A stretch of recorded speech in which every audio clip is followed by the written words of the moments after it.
Amy is definitely a high likelihood. We're probably not going to see Siegfried because that matchups can be pretty frustrating. Geralt definitely could come out, but he's been rocking it with Amy for most of this event so far, other than the last time we saw him. So I imagine we're going to see Amy versus Cassandra. Okay, well, there you go. And that's what looks like what we are going to get on the board right now. Amy versus Cass with a complete ring out stage. No wall combos in sight. Definitely, you know, both these characters not really known for their ring outs, but they can get them, as we saw Party Wolf versus Skill, that Beyblade able to take the set for Party Wolf with a ring out. So they can do it, it's just they're not proficient at it. Oh, yes, of course, of course. Oh, that's a good whiff punish there. So the last time we saw Linkorz on Amy was, I believe, when he lost pretty heavily to Skill, correct me if I'm wrong. Yep. But now he's going back into it, and he's doing pretty well. That's a nice ring out right off the bat for Linkorz. I like that he chose not to go for the red rose there, because the red rose doesn't ring out. He went for the ring out to just guarantee the round, because he's got red rose perception now, right? It's better to get the round than to get a buff. Okay, here we go. Oh, no way. Party Wolf thought he was slick trying to go for that B+K hold, but nah, not today. Yeah, and that red rose perception gave him the meter able, you know, to go for the soul charge and the disrespect post round while extending that. You can't skip that. Yeah, okay, so this is definitely a match where both of these characters want to be as close as possible. You know, while Amy does have a relatively good long-range 6B and Cass has a good 6B as well, you want to be close because that's where you perform well. Yeah, they're fastest and a lot of most of their tools are effective there, but Amy can control space very well at, you know, like that range 1 kind of area with 4A, and it can be very annoying to deal with for a lot of characters. 4A and 3A, let's not forget, especially 3A on counter hit where you can get a guaranteed 6BB into a transition, so it's very, very dangerous for sure. Look at this small caliber, and that's a grab, not going to kill just yet, gets Divine Force, good step into CE. Yeah, the punish, yeah, great stuff from Linkorz. And the one thing that can be very disorienting is the Divine Force explosions. They obscure your character a lot of the time, right? You can't see through them. So sometimes it's a little hard to tell if that hitbox is still there, but Linkorz, he has that experience to know that he sidestepped it and that it's not very wide once you get past it, and it's not active for very long. So he just gets that CE and gets the punish. It looks like we're going to stage select, a different stage for a random stage. Yeah, wants to just give himself some time, take a breather, think about what happened, and just calm himself down. I like that option. It's a good thing that people should do a lot, right? If you lose a game, even if you don't want to take that time, sometimes just taking that time away from your opponent, taking away that momentum is very good. But going into this immediately, going to start it off with the parry into a red rose. Linkorz looking very strong yet again. So once again, we're seeing two characters that very much could use the space if they get a life lead, because this is a massive stage, but optimally, they're both really, really good at close range. So regardless of how big a stage is, you want to be in their face. That's a beautiful AGI for Party Wolf there, getting Divine Force, kicking him all over the stage, and nicely done. Are we going to be seeing the reverse of what we saw in the first game?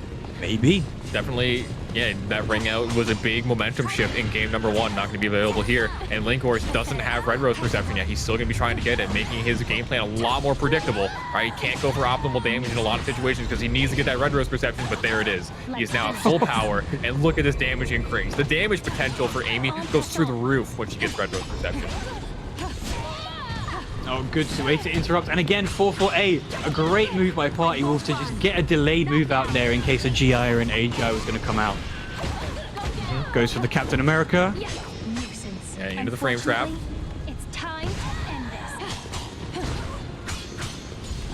Oh, tries to interrupt instead of GI instead, and he just gets kicked square in the chest. And Linkorz now on the board. Yeah, that great patience. Right? He waited around that GI. Right? They were boxing back and forth. Party Wolf thought he got the timing, but no, Linkorz can secure it.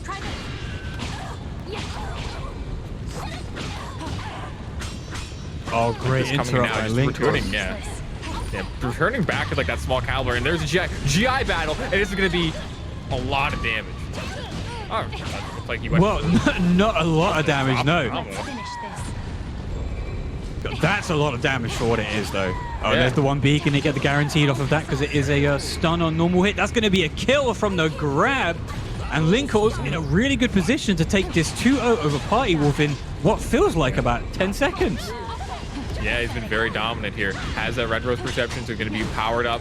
Divine Force on the board for Party Wolf, but his is a consumable, as where Amy's is a buff that stays forever. I do wonder what Party Wolf can do to make sure he doesn't lose this game. Well, what hold Rising A is a very good idea. Yeah. Yeah. Spend that Divine Force, get that burst damage, back away, or reset the spacing. The Goomba Stomp! The Goomba That was Stomp amazing, the Goomba Stomp. Let's go. All right, here we go. This is a really good position for Linkorz right now. Just a little bit, yeah. This is a really good position for Linkorz, but just as equally good for Party Wolf to keep himself in this set. That's it, throw in the air, sit on her.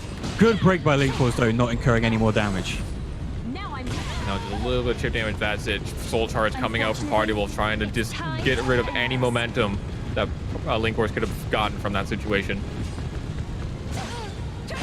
Damn, just trying to weigh out each other's soul charges. Good. Party Wolf has got such good offense. Trying to but he gets counter hit, going for a gets slow interrupted. Yep. That does so much damage from Soul Charge. Does about as much damage as most critical edges do. Oh, and he's dead. But doesn't break it. There we go. Yeah, Death Roll going to take that for Party Wolf, tying it up 1-1, but very close round. Party Wolf able to make those adaptations, and that break looked like it was enough for him to just change that momentum just slightly and give himself that time to adapt and get that game number 2. Man.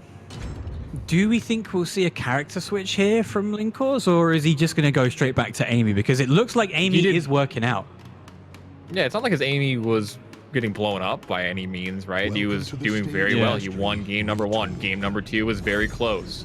So I don't think, just a stage swap, give him some time to think, cool off the momentum. He's hitting him back with that momentum shift, right, on the stage switch. Maybe he's looking for something a little bit smaller too, right? Maybe he's looking for a different kind of stage. Perhaps. I mean, something a little bit smaller will mean, less movement, but no, we're straight back to the stage that we started on. Yeah, it doesn't matter at all. I mean, this time we do have ring outs, so wall combos. So walls are not in play here, but we didn't even... I think we saw one ring out from Linkorz in the first round of the first game. So, it's not like we're expecting it at this point. Yeah, definitely. Not going to be, the highest probability because the ring out range isn't fantastic, but we did see it earlier on, so it could happen again. But right now, Party Wolf having the buff from Divine Force is going to be a huge opportunity for him to close out the round really quickly if he gets the hit. Oh no, whiff punish on that, but a beautiful 9A to jump over the follow-up, and a good trade for Party Wolf because he gets that round. This is a bad spot for Linkorz to be in, right? He lost the round, only has 1 red rose, so he still has to work on getting that before he's at full power.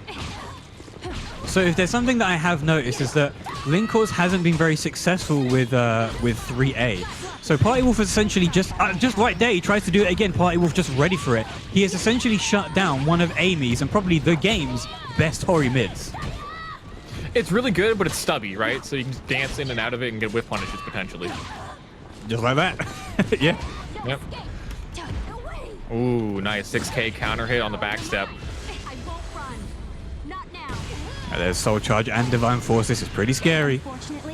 Okay, Soul Charge gonna negate that pressure. Oh, but he gets clipped and he's gone. He is out of there. Into the drink you go. Party Wolf, 1 round away from looking or doing a reverse sweep from what was looking pretty dominant for Linkorz. I think we got a misinput there from Linkorz. He didn't get the red rose perception that he wanted to, and he's looking very, very weak because of that, right? He doesn't have that damage potential. He doesn't have those neutral tools available to him right now, and his health bar is just getting deleted at the moment. Yep, this is looking pretty Party Wolf right now. Okay, gets a delay, but not enough. The throw gets tech. I mean, that's arguably a better position for Party Wolf than it would be, even though you're +6 on that break. There's a good Soul Charge. Get out of here, Linkorz, he's saying. You don't want any of this. Yeah, as soon as he gets that Red Rose perception, he wants nothing to do with it, and the 1A gets the counter hit. Party Wolf gonna take it over Linkorz in a very, very close set.